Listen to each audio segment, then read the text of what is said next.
Whether you are at college or workplace, communication skill is a must for building relationships as well as for helping you along your career path. Unfortunately, many students do not realize this. They make the mistake of thinking that their work will speak for itself and their nature will make an impact. But more often, you are required to advertise and showcase yourself through the use of language and expression. We live in a social and interactive world. Success depends on our ability to communicate with each other at home, at school, at work, and everywhere. Hey guys, welcome back to my channel. If you're new here, then hi, my name is Nimit. I'm a second year BBA student. I put on a lot of motivational content in this channel. So if you want more motivation and positivity in your life, then please make sure to hit the like and subscribe button and also click on the bell icon to get notified on my latest videos. So now let's continue on with the video. Now I'm going to tell you 3 ways in which you will be able to improve your communication skill.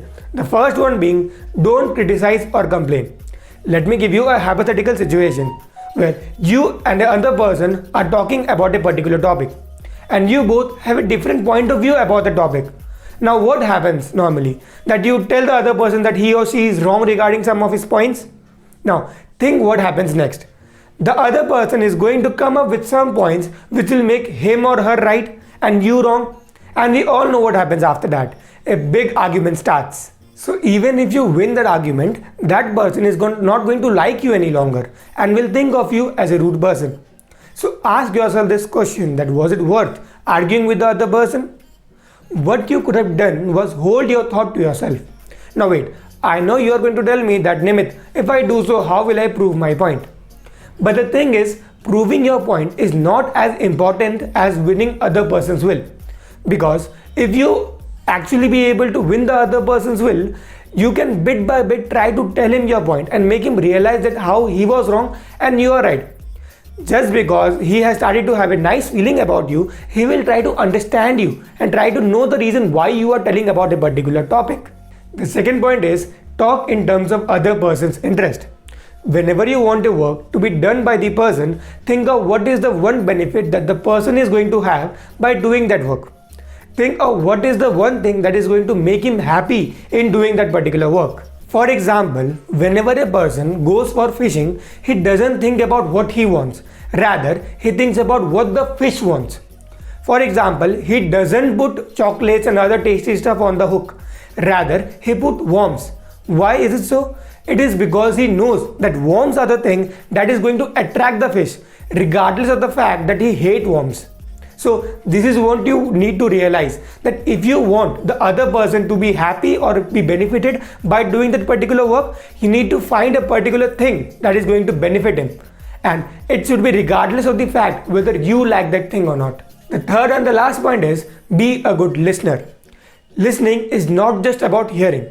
It happens when you open not only your ears but also your heart to the other person. Being a good listener is not just about sitting and listening. It is your gestures and your body language which determines whether or not you are a good listener. Whenever you talk to the other person, what do you normally do? You listen to his or her talks and you try to interrupt him whenever you feel the need to correct him. Right? This is where you are wrong. You need to keep this point in mind, that people are of emotion and not of logic. Whenever a person is saying something to you, there is an emotional reason behind it more than the logical one. The emotional reason is the feeling of being important and knowledgeable. Whenever a person is trying to tell you something, it is not because he wants to be logical, but rather he wants to be emotionally valuable. So try to respect the other person who is trying to take out some time in order to explain you something, and try to know the reason behind his or her such point. Some of the other things which you need to keep in mind in order to be a good listener is maintain an eye contact and try to nod occasionally. It will give the person a kind of sense that you are actually curious in what he is saying and trying to understand him.